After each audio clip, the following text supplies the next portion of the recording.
नमस्कार बच्चों, आज हम पढ़ेंगे पाठ 4 सांवले सपनों की याद, जिसके लेखक हैं जाबिर हुसैन। जाबिर हुसैन का जन्म सन 1945 में गांव नोहनी, राजगीर जिला, नालंदा, बिहार में हुआ। अंग्रेजी भाषा एवं साहित्य के प्राध्यापक रहे। सक्रिय राजनीति में भाग लेते हुए 1970 में मुंगेर से बिहार विधानसभा के सदस्य निर्वाचित हुए और मंत्री बने। वर्ष 1995 में बिहार विधान परिषद के सभापति हैं।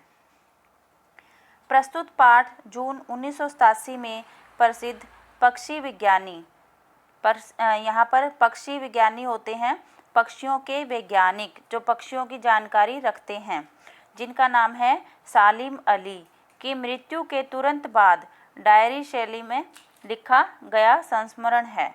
डायरी शैली होती है कि डायरी में अपनी बातों को लिखना, रोज़मर्रा की बातों को अपनी डायरी में लिखना, वो होती है डायरी शैली में लिखना। और संस्मरण होता है याद करना, कि उन बातों को याद करना और फिर लिखना। सालिम अली की मृत्यु से उत्पन्न दुख और अवसाद, दुख होता है पीड़ा, अवसाद उस पीड़ा से उत्पन्न होने वाले विचार की बहुत ज़्यादा उन्हें पीड़ा हुई, लेखक ने सांवले सपनों की याद के रूप में व्यक्त किया है। कि उन बातों को याद करके और उस दुख को, उस पीड़ा को उन्होंने पाठ सांवले सपनों की याद के रूप में लिखा है। सालिम अली का स्मरण करते हुए लेखक ने, स्मरण होता है याद करना, लेखक ने अपना व्यक्ति चित्र प्रस्तुत किया है। कि उनका जो है कि व्यक्ति चित्र की वो किस तरह के इंसान थे वो उन्होंने बताया है। उन्हें याद करते हुए यहाँ भाषा की रवानी और अभिव्यक्ति की शैली दिल को छूती है। कि उन्होंने भाषा का प्रयोग किया है कि जाबिर हुसैन उनकी आम आदमी के जो निकट भाषा है उसका प्रयोग किया है, रवानी, भाषा की रवानी की जो आम आदमी के निकट है, कि उनको समझ आए इस तरह की भाषा का प्रयोग किया है। उनकी भाषा जो है कलात्मक, सरल और रोचक है। अपनी रचनाओं में आवश्यकता अनुसार उन्होंने तत्सम शब्दों तथा उर्दू और अंग्रेजी भाषा के शब्दों का प्रयोग किया है। उन्होंने डायरी विधा में अभिनव प्रयोग किया है, जो अपनी प्रस्तुति, शैली और शिल्प में नवीन है। कि डायरी विधा का प्रयोग किया है, कि ये पाठ जो है डायरी विधा में लिखा गया है। तो पढ़ते हैं पाठ सांवले सपनों की याद। सांवले सपनों की याद। सुनहरे परिंदों के खूबसूरत पंखों पर सवार सांवले सपनों का एक हुजूम मौत की खामोश वादी की तरफ अग्रसर है। कोई रोक टोक सके कहाँ संभव है। तो यहाँ पर जो जाबिर हुसैन हैं सालिम अली के बारे में बात कर रहे हैं प्रस्तुत पाठ के माध्यम से। सुनहरे होते हैं रंग बिरंगे, परिंदे होते हैं पक्षी, के खूबसूरत सुंदर पंखों पर सवार होकर जो सांवले सपने होते हैं कि वो व्यक्ति अब नहीं है, उसकी सिर्फ सांवली यादें हैं, धुंधली यादें ही हैं। हुजूम है भीड़, मौत की खामोश होता है बिल्कुल चुप, वादी की तरफ अग्रसर होता है आगे बढ़ता हुआ, कि जहाँ उसे कोई रोक टोक नहीं सकता, कहाँ संभव है।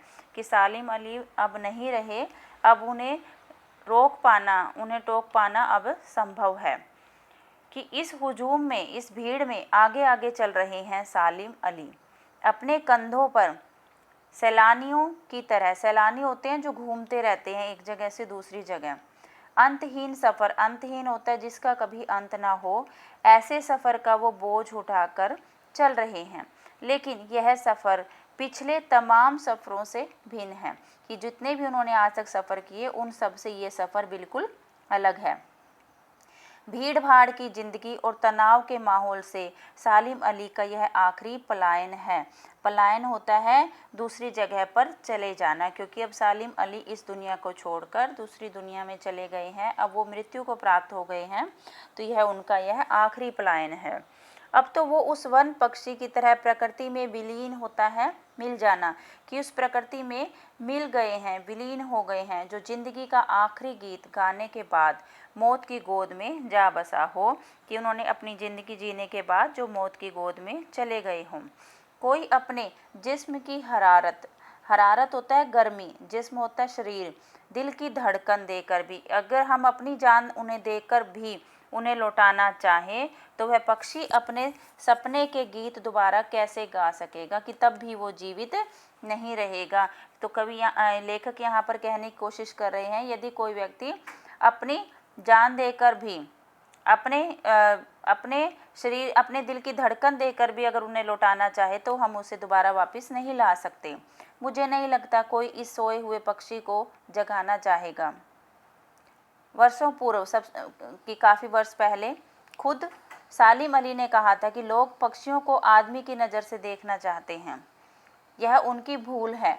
ठीक उसी तरह जैसे जंगलों और पहाड़ों, झरनों, आबशारों होता है झरने, आबशारों का अर्थ भी झरना होता है, को वो प्रकृति की नज़र से नहीं आदमी की नज़र से देखने को उत्सुक रहते हैं, कि हमें प्रकृति को प्रकृति की नज़र से देखना चाहिए, पर हम आदमी की नज़र से उसको देखते हैं। भला कोई आदमी अपने कानों से पक्षियों की आवाज़ का मधुर संगीत सुनकर अपने भीतर रोमांच का सोता फूटता महसूस कर सकता है? मतलब कि सोता का स्रोत, सोर्स, यहाँ पर सोता क्या है? स्रोत, कि वो उन्हें ऐसा लगता था कि पक्षी जैसे बोल रहे हैं तो उन्हें पक्षियों का गीत सुनाई देता था, तो उन्हें उनके अंदर एक आनंद पैदा होता था, एहसास की ऐसी एक उबड़ खाबड़ ज़मीन पर, उबड़ खाबड़ होता है जो समतल, जो एक जैसी नहीं होती, ऊंची नीची ज़मीन पर मिथक होते हैं जो नई स्थितियों में नए अर्थ ग्रहण कर लेते हैं, उनको मिथक बोला जाता है। मिथक का नाम है सालिम अली, कि कैसी भी स्थिति आए उसी में वो अपने जीवन का अर्थ जो है वो ढूंढ लेते थे। पता नहीं इतिहास में कब कृष्ण ने, अब जैसे हम वृंदावन की ही बात करें तो हमें ये नहीं पता कि कृष्ण ने वृंदावन में रासलीला रची थी, और शौक गोपियों ने, शौक का अर्थ है यहाँ पर चंचल नटखट गोपियों ने अपनी शरारतों का निशाना बनाया था श्री कृष्ण को। कब माखन भरे भांडे मतलब बर्तन फोड़े थे, कि हमें नहीं पता कि कब गोपियों ने माखन के भांडे जो हैं वो फोड़े थे, और दूध छाली से अपने मुंह भरे थे, और कब श्री कृष्ण ने जो है दूध छाली से, छाछ से अपने मुंह भरे थे, कब वाटिका में, वन में छोटे छोटे किंतु घने पेड़ों की छांव में विश्राम किया था, कब दिल की धड़कनों को एकदम से तेज करने वाली अंदाज में बंसी बजाई थी, बांसुरी बजाई थी श्री कृष्ण ने, हमें ये सब बातें नहीं पता। और पता नहीं कब वृंदावन की पूरी दुनिया संगीत में हो गई थी, हमें इस बात का भी नहीं पता कि कब श्री कृष्ण ने अपनी बांसुरी बजाई और सारा वृंदावन संगीत में हो गया। हम उस समय वहाँ पर नहीं थे, पता नहीं यह सब कब हुआ था। लेकिन कोई आज भी वृंदावन जाए तो नदी का सांवला पानी उसे पूरी घटनाक्रम की याद दिला देगा। कहने का अभिप्राय यह है कि आज श्री कृष्ण नहीं हैं, फिर भी अगर हम वृंदावन जाते हैं तो उनकी सारी यादें, सारी घटना हमें याद आ जाती है। उसी तरह से सालिम अली आज हमारे बीच में नहीं हैं, पर उनकी सारी यादें ताज़ा हो जाती हैं।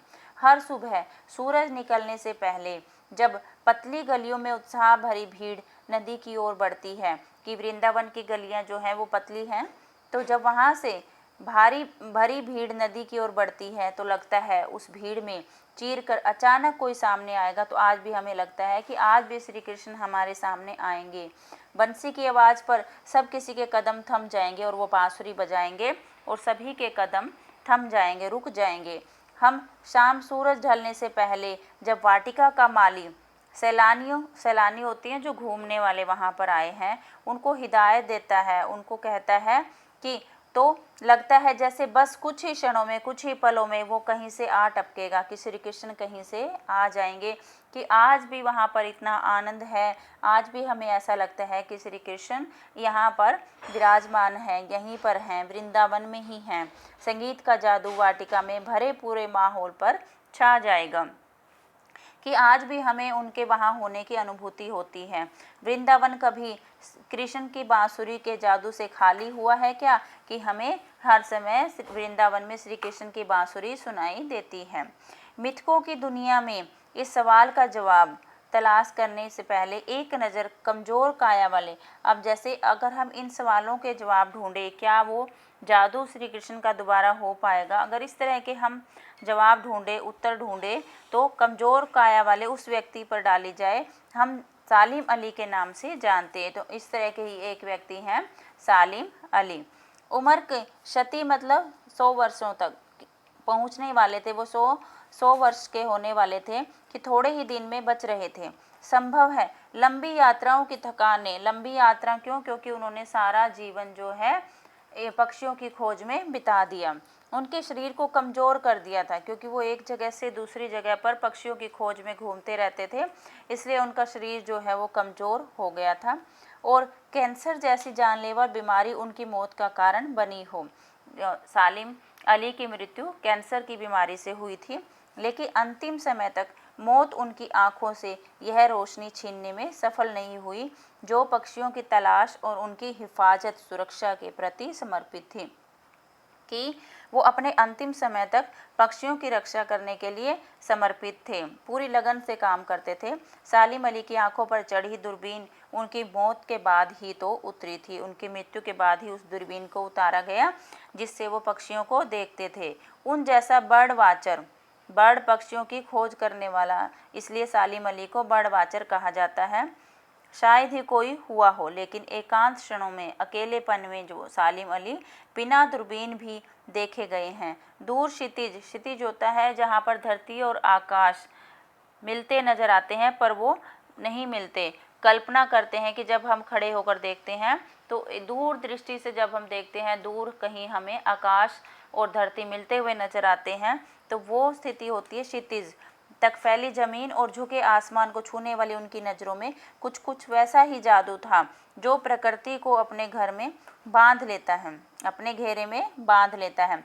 सालिम अली उन लोगों में थे जो प्रकृति के प्रभाव में आने की बजाय प्रकृति को अपने प्रभाव में लाने के कायल होते थे। कायल होता है कि मान लेते थे वो। उनके लिए प्रकृति में हर तरफ एक हंसती खेलती रहस्य भरी दुनिया पसरी, मतलब फैली हुई थी, कि पक्षियों की एक रहस्य भरी दुनिया उनके चारों तरफ फैली हुई थी, क्योंकि वो अलग अलग तरह के पक्षियों की खोज करते थे।